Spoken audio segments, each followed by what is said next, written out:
Without any warning, I received news that my mother-in-law had passed away. When I naturally tried to attend the funeral, my husband yelled at me. "Don't you dare come! You got it?" "What are you talking about? She's passed away. What kind of daughter-in-law wouldn't go to the funeral? My mom hated you. Don't even think about showing up. You'll be a nuisance." Though my relationship with mother-in-law was never close, the woman was gone. Not attending the funeral as a daughter-in-law would be beyond disrespectful. Ignoring my husband's words, I headed to the funeral hall, which was a bit far away. When I got there, I saw my husband leading the mourning rites. Wait, what's going on here? Whose funeral is this? What followed was a shocking truth that was hard to believe. My name is Sophia. I'm 30 years old. I've been married for 3 years and live with my husband, William. Things were great back then, but not anymore. I won't sugarcoat it, I'm not satisfied with my married life. The main problem lies with my husband. I became a housewife when we got married. That's because when he proposed, he asked me to quit my job and stay home. Since I was just an office worker with no particular passion for my job, I complied and quit. But that was a mistake. For the first year of marriage, everything was relatively fine. Things took a turn for the worse in our second year. I used to receive $1,000 a month for living expenses from my husband, but suddenly it was cut to $500. Look, William, making ends meet with just $500 is impossible. Why? I'm covering the rent. All you have to worry about is utilities and groceries, right? Even for basic household items, $500 isn't enough, especially when you factor in utilities and food. You're the one who's supposed to make it work, aren't you? You're living on my income. Figure it out. In the end, he wouldn't compromise, so I had no choice but to make do with $500. No matter how hard I tried, it was just not enough. My husband eats more than the average person, making it even harder. After a year of living off my savings, I watched the balance steadily decline since there was no income. Every time I checked the balance, the number kept getting smaller and smaller. Seeing this filled me with a bottomless sense of dread. What will happen to me when this account hits zero? $500 is just not enough, no matter how hard I try. William shows no signs of increasing the household budget. What am I to do? That's when I decided it was time to go back to work. Even if I can only work part-time, I should be able to make between $800 to $900 a month. That extra income would certainly make life easier. That night, when I approached my husband with the idea, he visibly recoiled. Work? You can't be serious. No way. Why not? This would give us more breathing room. If life is tough, it's because you're bad at budgeting. It's your fault. I've done all I can. Life is still hard. That's why I've been considering other options. Playing the victim, huh? You can live because of me. How dare you even say that? His dismissive tone fueled my growing rage. Before I knew it, I was letting him have it, louder than I'd ever imagined. Enough is enough! You're the one who wanted me to be a housewife. Since when does yelling solve anything? I just want you to understand. How can anyone make ends meet with just $500? Shut up! Stop blaming others! Think of something else, you loser! He spewed these words, shoved me aside, and stormed out of the living room. I fell to the floor, tears flowing uncontrollably. Why is this happening? All I wanted was a peaceful married life. I always felt the need to talk to someone about my worries, but my parents live far away and it's not easy to visit them. I couldn't keep silent anymore, so I initiated a discussion. On the other hand, my in-laws live only an hour away by car. However, my husband doesn't seem to get along with them, so we've had no contact since we got married. So, talking to my in-laws is pretty much out of the question. After getting married, I moved closer to my husband's workplace, making it difficult and expensive to meet up with my former coworkers. As for my friends back home, well, I can only imagine what they'd say if I tried to meet up. So here I was, living in fear of my own husband. But then things started to change. Recently, my husband has been spending less time at home. He started working late and going on business trips more often, which meant he was rarely home for dinner. If he's not eating at home, there's no need to stock up on a lot of groceries. This means I don't have to buy groceries in bulk, which helps me get by on the $500 he gives me each month. Also, I've started working from home and now make about $700 a month. I've started enjoying a more independent lifestyle, especially when he's not around. And it's been going on for about a year now. Recently, my husband has been too busy with work to come home much. But when he does, he treats me terribly and shouts insults. Lately, he hasn't even been giving me any money for living expenses. Then one day, something unexpected happened. When my husband came home from work, he seemed really rattled. Without missing a beat, he blurted out, "My mom is dead." "Wait, what? Are you joking?" I turned back to him and he yelled, "Why would I lie about something like this?" "But your mom was still young." "I'll go to the funeral the day after tomorrow, alone. You stay here." Caught off guard by his unexpected words, I couldn't help but blurt out, "What? What do you mean? Why would you go alone to your mother's funeral?" "She's my mom, so I should be the one to go. You don't need to come." "Wait a minute. That's ridiculous. She's my mother-in-law too, you know? That doesn't matter. I'm enough for my mom's funeral." "Are you serious?" I couldn't comprehend his rationale and my frustration was growing. Confused and puzzled, his impatience was obvious. "Just don't come to the funeral. Got it?" "What are you talking about? What kind of daughter-in-law doesn't attend her mother-in-law's funeral?" "Ugh, enough. Mom hated you, okay? Just don't show up at the funeral." "What? My mother-in-law hated me?" "Yes, exactly. So even if you did come to the funeral, my deceased mom wouldn't be happy." I can't believe this. My chest hurt sharply as the brutal truth was abruptly laid before me. Seeing me like this, my husband sighed in annoyance. "Enough already. If Mom hated you, Dad feels the same. Your presence would just make everyone uncomfortable." "Fine, I get it. Just stop." "You better, all right? Don't come to the funeral." Pressured by my husband, all I could do was nod. 2 days later, early in the morning, my husband busily got ready and quickly put on his morning clothes.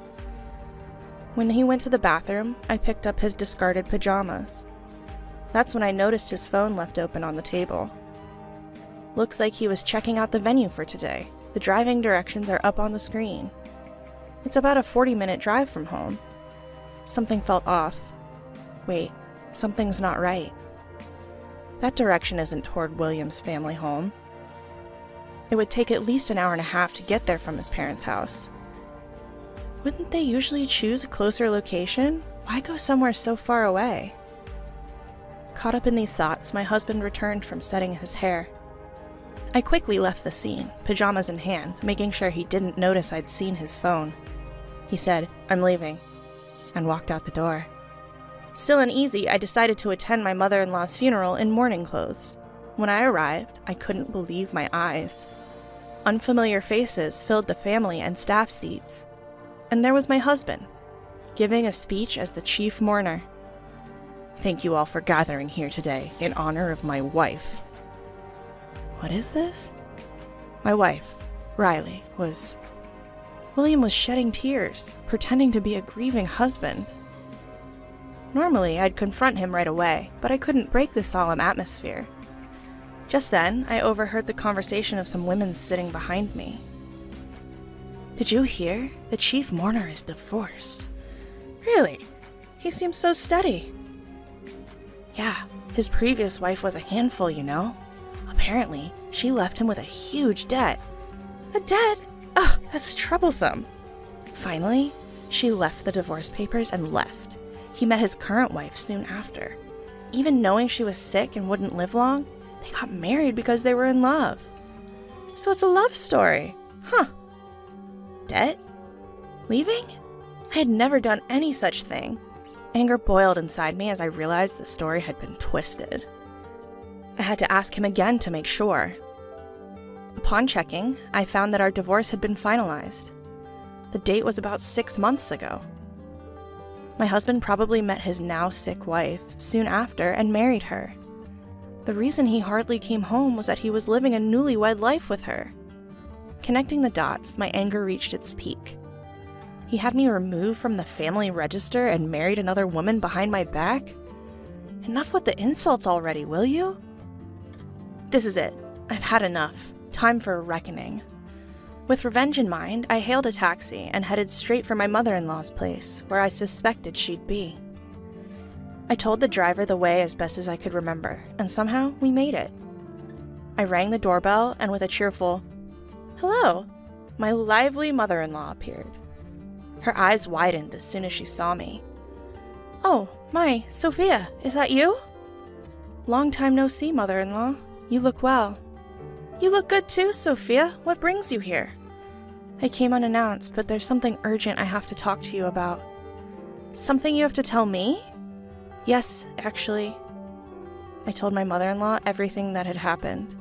How I'd been mistreated by my husband, how I wasn't getting enough for living expenses, and even the fact that he had already divorced me. As I spoke, tears welled up and I began to sob. My mother-in-law gently rubbed my back to comfort me. "Sophia, I'm so sorry you've had to go through all this. My idiot son. Please, forgive me." "It's okay. I should apologize for showing up and talking about this." "Why didn't you come to me sooner?" "William told me you didn't like me." "What? He told me you didn't like me? Wait, what?" That's when it finally hit me. My mother-in-law and I had been deliberately kept apart. My husband probably thought it would be troublesome if she and I got along, especially if something went against his plans. Meanwhile, unbeknownst to me, he'd apparently asked his family for financial help multiple times, and he'd blamed it all on me. "Sophia's sick and needs money. Sophia can't work, so things are tight. Please help, for Sophia's sake." And so on. I was neither sick nor unable to work. It was just what William had told me to do. Now that I had the truth, I had nothing to fear. I told my mother-in-law about my plan for revenge and returned to the funeral. Though it had already ended, a few people were still around. I approached one of them. "Excuse me, do you know where the deceased's family lives? I couldn't make it to the funeral, and I want to bring some flowers later." Pretending to be an acquaintance, I managed to get the address of my husband's mistress's family home.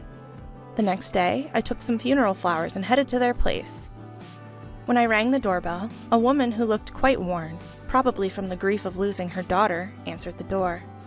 It was likely the mistress's mother. I introduced myself as a friend. I was invited inside. Once led to the room with the family altar, I saw my husband there. "Sophia? What are you doing here?" Upon saying my name, my husband quickly covered his mouth. The father of the mistress asked, "William, what's going on?" That's when I let it all out. "I'm sorry for lying. I am this man's ex-wife." "Ex-wife? Why would you be here?" "Your daughter and I were both deceived by this man. I found out just yesterday at Riley's funeral that I was divorced." "What? What does that mean?"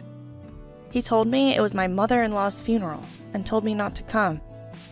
I suspected something was off, so I followed him, only to find out it was the funeral of his new wife." "What's the meaning of this?